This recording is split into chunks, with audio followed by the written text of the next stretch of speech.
அனைத்து விதமான பிரச்சனைகளுக்கும் 11 நாட்களில் தீர்வு காண ஸ்ரீ மாரியம்மன் ஜோதிட நிலையம். தொடர்புகளுக்கு 0091 990 816 585 6.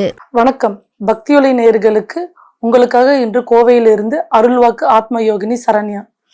பெண்களுக்கு பல பேர்த்துக்கு ஒரு டவுட் இருக்கும், லேடிஸ் ருத்ராட்சம் அணியலாமா அந்த மாதிரி விஷயங்கள் அப்படிங்கிறது. ஏன்னா நிறைய டிஃபெக்ட்ஸ் இருக்கும் லேடிஸுக்கு. அப்படிங்கும் போது இந்த டைம்ல கோயிலுக்கு போகக்கூடாது, இல்லை ருத்ராட்சம் அணியணும், கழட்டி வச்சுட்டு அப்படி பண்ணணும், அது மாதிரி எந்த விஷயம் கிடையாது. பெண்களும் சரி ஆண்களும் சரி எல்லா நேரத்துலையும் ருத்ராட்சம் அணியலாம், தவறே கிடையவே கிடையாது. பெண்கள் அந்த காலத்துல வேட்டைக்கு செல்லுவாங்க. வேட்டைக்கு மனிதர்கள் தான் வேட்டைக்கு செல்லும் போது மிருகங்களை பயந்து ஓடுவாங்க. பட் பெண்கள் அந்த மாதவிடாய் கோளாறுல அந்த ஸ்மெல்லுக்காக மிருகங்கள் வேட்டையாடும் அந்த ஒரே ஒரு காரணத்துக்காக தான் அந்த மரத்துக்கடியில இருக்கிற குகைக்குள்ளார உட்கார வச்சுட்டு ஆண்கள் மட்டும் வேட்டையாடிட்டு வந்துருவாங்க. அதுக்காக ஒதுக்கப்பட்ட விஷயங்கள் தான் பெண்களை காட்டுக்குள்ளார வாழ்ந்தாங்க. இப்ப நம்ம யாரும் காட்டுக்குள்ளார வாழ கிடையாது. ஸோ இன்னும் நிறைய இந்த காலத்துலயும் நிறைய வீட்டுல பெண்களை இன்னும் அந்த மாதவிடாய் கோளாறு அந்த நேரத்துல 4 நாள் 5 நாள் தனியா படுக்க வச்சு அவங்களையும் ஒரு விதமான மனவேதனைக்கு ஆளாக்குறாங்க. ஸோ அந்த காலத்துல ஃபெசிலிட்டிஸ் கிடையாது. அதுக்காக நம்ம அந்த மாதிரி பெண்களை ஒரு பாதுகாப்பா வச்சுட்டு போனாங்க. மோரோவர் அதுக்கப்புறம் வர காலத்துல பாத்தீங்க அப்படின்னா கிரைண்டர் கிடையாது, கையில உரல் அந்த மாதிரி விஷயத்துல ஹெவி ஒர்க்கா இருக்கும். அந்த மாதிரி விஷயங்களுக்காக மட்டும்தான் இந்த ஒதுக்கப்பட்டு இந்த நாட்கள பெண்கள் அந்த டைம் ரெஸ்ட் கொடுத்து அவங்களை ஒதுக்கி வச்சாங்க. இப்ப நம்ம டெக்னாலஜி பேஸ்ல நம்ம வளர்ந்துட்டோம். சுவிட்சை போட்ட கிரைண்டர் ஆட்டி இருப்போது, தண்ணி யாரும் கிணத்துல இருந்து இறக்கிறது கிடையாது. நிறைய அந்த டைம்ல ரெஸ்ட் ரூம் ஃபெசிலிட்டிஸ் இருக்காது. இப்ப அந்த மாதிரி விஷயங்களும் கிடையாது. ஸோ ஃபர்ஸ்ட் ஆஃப் ஆல் இப்ப இருக்கிற காலகட்டத்தில் நிறைய வீட்டுல மாமியார் மருமகளுக்கு வர பிரச்சனையும் இந்த ஒரு ரீசனா இருக்கு. இப்ப இருக்கிற லேடிஸ் ட்ரெண்டுக்காக இருக்காங்க, அந்த காலத்துல இருக்கிறவங்க இன்னும் அப்படி இருக்கணுங்கிறது. அப்படி இருக்கணும்னு அவசியம் கிடையவே கிடையாது. ஒரு பெரிய ஒரு ஹோமத்துல உலக அளவுல நடந்த ஒரு ஹோமத்துல அந்த காலத்துல பல சித்தர்கள் நடக்கும்போது ஒரு பெண் மட்டும் தனிச்சு நின்று இருந்தா. அப்படி அப்ப அங்கிருந்து சிவனடியார் கேட்டாராமா, ஏன் இந்த மாதிரி அந்த பெண் மட்டும் ஒதுக்கி நிக்கிறீங்க அப்படின்ட்டு. இல்ல அந்த பெண் வரக்கூடாது, இது மாதிரி பிரச்சனை இருக்கு அப்படின்ட்டு அவர் சிவனடியார் கூப்பிட்டு அந்த பெண்மணியை தான் பூஜையே செய்ய வச்சாராமா. இன்னும் பல கோயில்கள் இன்னும் தமிழ்நாட்டிலயும் சரி கோயம்புத்தூர்லயும் சரி பெண்களே அந்த டைம்ல பூஜையும் செய்யறாங்க. இதுக்கான கோயிலும் இருக்கு, உஜ்ஜயினிங்கிற ஒரு கோயிலு கூட இருக்கு. ஸோ இன்னும் அந்த பழைய மூட நம்பிக்கையில இருந்து பல குடும்பங்கள் பிரியுது. அதுவும் நம்மளுக்கு அவசியம் கிடையாது. இந்த நான்வெஜ் சாப்பிடும் போது கழட்டி வச்சிடறாங்க. கழட்டி வச்சதுக்கு அப்புறம் மறுபடியும் போட்டுக்கிறாங்க. சாப்பிட்டது வயிற்றுக்குள்ளார தான் இருக்க போகுது. அப்ப கழட்டி வைக்கணும்னு அவசியம் கிடையாது. ஒரு நான்வெஜ் சாப்பிட்டு நம்ம உடம்புல இருந்து போகணும்னா 12 வருஷம் ஆகும். அப்ப 12 வருஷம் கழிச்சுதான் மறுபடியும் நீங்க திருப்பி ருத்ராட்சம் போடுவீங்களா? கிடையாது. சப்போஸ் உங்களுக்கு அதுல ஏதாச்சும் ஒரு தீட்டு வீட்டுக்கோ அதுக்கும் எதுக்கோ போயிட்டு வந்துட்டோம்னா நைட்டு பூரா பால்லயோ இல்ல தண்ணியிலயோ மஞ்சள் தண்ணியிலயோ போட்டு நமக்கு எப்படி சில விஷயங்கள் பொருட்களை அப்பப்போ ரெஃப்ரெஷ் பண்ணி பூட்டை பேத்திக்கும். ஒரு ஊதுபத்தி காமிச்சு மனசுக்கு ஏத்துக்கணுமே தவிர கழட்டி வச்சுட்டு சாப்பிட்டு போட்டுக்கலாம். மாலை போடுறாங்க, போயிட்டு என்ன வேணாலும் பண்ணிக்கலாம். இந்த மாதிரி பண்றதுக்கு எதுவுமே நீங்க பண்ணாம இருக்கலாம். ஆனா உண்மையாவே ஒரு உதிராட்சி நம்ம மனசார அணிஞ்சோம் அப்படின்னா காலப்போக்கில் அதுவே நம்மளை சுத்தப்படுத்தும். நம்மளுக்கு ஒரு கில்ட்டி ஃபீல்னஸ் வரும். இந்த ருத்ராட்சம் போட்டு இதை நம்ம செய்யலாமா அப்படியா இப்படியான்னு சொல்லிட்டு. அதுலயே காஸ்ட்லியா இருக்கு. ருத்ராட்சங்கிறது ஒரு மரம். அமெரிக்கால ஒரு தீவு இருக்கு. அந்த தீவுல கிட்டத்தட்ட 1500 வருஷத்துக்கு முன்னாடி ஒரு ருத்ராட்சத்தை மரத்தை போட்டாங்க. அது இன்னைக்கு பாத்தீங்கன்னா பெரிய காடு அளவுல வளர்ந்துருக்கு. அந்த காட்டுக்குள்ளார சிவனுக்கு அவங்க கோயிலா கோயில் கட்டி இருக்காங்க. அதுக்கு தமிழ்நாட்டுல இருக்கிறவங்க தான் அந்த கோயிலுக்கு பூஜையே செய்யறாங்க. அப்படி இருக்கும் போது நம்ம ருத்ராட்சத்தை மனசார போடும் போது கடவுள் நம்மளை இயக்குவாரு. இதை பண்ணு அதை பண்ணாம அதே நம்ம ஃபாலோ பண்ணாலே போதுமானது. யாருக்காகவோ அவங்க திட்டிடுவாங்க இவங்க திட்டிடுவாங்கிறதுக்காக நான்வெஜ் சாப்பிடும் போது நம்ம கழட்டி வச்சுட்டு சாப்பிடணும் பிடிக்கணும், மறுபடியும் 5 நிமிஷத்துல போடும் போது ஃபுல்லா நான்வெஜ் விட்டு போயிருமா? எதுவுமே கிடையவே கிடையாது.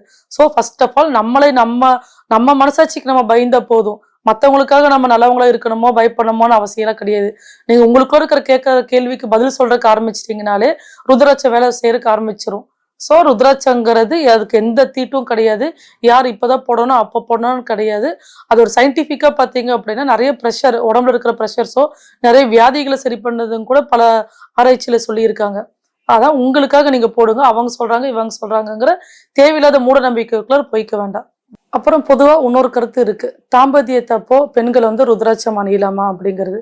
என்னை பொறுத்த வரைக்கும் அப்ப தேவைப்படாது. அப்ப நம்ம கழட்டி சாமி கிட்ட முறையா வச்சுட்டு காலையில குளிச்சுட்டு நீங்க மறுபடியும் அணிஞ்சுக்கலாம். அதோட டிபெண்ட்ஸ் அப்பான் யுவர் ஃபிளெக்சிபிலிட்டின்னு கூட சொல்லலாம். ஸோ அந்த மாதிரி ஒரு விஷயத்த கருத்து சொல்லுவோம். அதையும் தாண்டி இப்ப நிறைய பேர் கம்மலா போட்டுக்கிறாங்க, கையில பிரேஸ்லெட்டை போட்டுக்கிறாங்க. சாமிங்கிற ஒரு விஷயம் வந்து ஃபேஷனபிள் கிடையாது. நம்ம ஆத்மா நல்லா சுத்தமா இருக்கணும். அந்த ஆன்மீக விஷயத்துக்கு நம்ம ஒரு இம்பார்ட்டன்ஸ் கொடுக்குறோம். இப்போ எப்படி திருநீர் கொட்டிட்டா நம்மளுக்கு மனசு கேட்காது, குங்குமம் கொட்டிட்டா மனசு கேட்காதுங்கும் போது சில பொருட்களுக்கு வந்து நம்ம வந்து கண்டிப்பா முக்கியத்துவம் கொடுக்கணும். இப்போ கன்னி பெண்கள் வந்து ருத்ராட்சம் போடலாமான்னா போடலாம். அவங்க வந்து எப்படி போடணும் அப்படின்னா, இந்த கழுத்துக்கு கீழே இருக்கிற வரைக்கும் போடணுங்க. கழுத்துக்கு கீழே வரைக்கும் இருக்கிற போட்டுட்டு அவங்க கன்னி பெண்களை யாரா இருந்தாலும் யூஸ் பண்ணலாம்.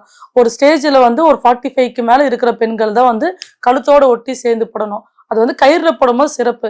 ஏன்னா சிவனோ இல்ல எந்த சாமியா இருந்தாலும் அவருக்கு நம்ம அடிப்பணிதல தான் இருக்கணும் தவிர அதுல போய் நம்ம செயினா போடணுமோ இல்ல கிராண்டா போடணுமோ அவசியம் இல்லை. கடவுளுக்கு என்ன இந்த இந்த இப்ப இந்த சிம்பிள் வைக்கிறோம், இதுவே என்ன, இது வந்து கடவுள், இது வந்து நாமன்னு சொல்லுவோம். நம்ம நம்ம அடிப்பணிஞ்சு அவரோட இணைஞ்சு போகும்போது இந்த இந்த முத்திரைக்கான அறிகுறியே அந்த ஒரு விஷயம்தான். ஸோ அப்படி இருக்கும்போது நம்ம அவரை வந்து கம்மலை போட்டுக்கிறதோ கையில பிரேஸ்லெட்டை போட்டுக்கிறதோ எல்லாம் இல்லாம முறையா கழுத்துல அனுபவிச்சோம்னா அது வந்து சிறப்பா இருக்கும். நம்ம அது ஆன்மீகத்துக்கு கொடுக்கக்கூடிய ஒரு முக்கியத்துவமா இருக்கும். இன்னொரு கருத்து எல்லாத்துக்கும் ஒரு டவுட் இருக்கும், அந்த முகம் போடலாமா இந்த முகம் போடலாமா அப்படின்னு சொல்லிட்டு. பட் ஆனால் ஒரிஜினாலிட்டிஸ்ன்னு இருக்கும். இப்போ நிறைய இடத்துல வந்து ஒரிஜினாலிட்டியே கிடைக்குது. அந்த மாதிரி விஷயத்துக்கு போடலாம். சிம்பிளாக நம்ம போய் ஒரு ஃபேன்சி ஸ்டோர்லேயோ அதுலேயோ வாங்கும் போது நம்ம போடுறதே ஒரு ஆன்மீகத்துக்கு, அப்போ அது ஒரு வேல்யூ இருக்கணும். அந்த ருத்ராட்சத்தை சாமி பாதத்தில் சிவன் கிட்ட வச்சு அர்ச்சனை பண்ணி தான் நம்ம நட்சத்திர அன்னைக்கு போடணும். கல்யாணம் ஆகாத ஆண்கள் வந்து ஒரு முகம் போடலாம். லேடிஸா இருக்கும் போது 2 முகமா போடலாம். ஏன்னா சிவனும் பார்வதி கலந்தது. அர்த்தநாரீஸ்வரனா என்ன அப்படின்னா சிவனும் பார்வதி சேர்ந்தத வாழ்க்கை. ஸோ இருமுகம் போடுறது பெண்களுக்கு சிறப்பு. அப்புறம் முறையா நம்ம என்ன பொறுத்த வரைக்கும் சரி, இல்லை ஒரு ஆன்மீகத்திலையும் சரி, ருத்ராட்ச 48 நாள் சரிங்களா, ஒரு மண்டலத்துக்கு சிவன் கோயிலுக்கு சனிக்கிழமை போய் அது மாலை பொழுதுல சிவன் கோயிலுக்கு மாலை பொழுதுதான் போகணும். நீங்க போய் எவ்வளோக்கு ஒரு 1/2 மணி நேரம் அந்த கோயிலை உட்காந்துட்டு வரீங்களோ அங்கேயே உங்க கருமாக்கள் வந்து குறைக்கப்படும். அந்த சக்தி சிவனுக்கு மட்டும்தான் உண்டு. இப்போ சிவனுக்கு மட்டும்தான் உண்டுன்னா இப்போ நம்ம கங்கைன்னு சொல்றோம். கங்கையில ஏன் போய் குளிக்கிறோம் அப்படின்னா மற்ற நீர்ல வந்து சாதாரணமான நீர்ல உருவானது, அது வந்து நெருப்பால உண்டானது. அப்ப அந்த நெருப்புக்கு வந்து கர்மாவை எரிக்கக்கூடிய சக்தி இருக்கும். ஸோ சிவனுக்கு மட்டும்தான் அந்த கர்மாவை எரிக்கக்கூடிய சக்தி உண்டு. அப்ப அந்த சனிக்கிழமை போய் நம்ம முறையா 48 நாள் இருந்து ஒரு குரு கிட்ட வந்து தீட்சை வாங்கி ருத்ராட்சத்தை அணிவிக்கும் பொழுது இன்னும் வாழ்க்கை சிறப்பா இருக்கும். ஃபேமிலி லைஃப்ல இருக்கிறவங்க தீட்சை வாங்கினதுக்கு அப்புறம் ஃபேமிலி லைஃப்லயும் இருக்கலாம். அதை பத்தி எந்த ப்ராப்ளம்ஸும் கிடையாது சரிங்களா. இது எல்லாமே மனிதர்களாக உருவாக்கப்பட்ட ரூல்ஸ் ரெகுலேஷன்ஸ் தானே தவிர எந்த சமயம் யாரும் இப்படிதான் இருக்கணும் அப்படிதான் இருக்கணும். கடவுள் பொறுத்த வரைக்கும் எந்த ஒரு விஷயத்துக்கும் உண்மையா இருக்கணும். அதை உங்களுக்கு எப்படி தோணுதோ யாரும் ஹேர்ட் பண்ணாம இருந்து நம்ம ஆன்மீக லைஃப்ல போனோம் அப்படின்னா சிறப்பா இருக்கும் வாழ்க்கை.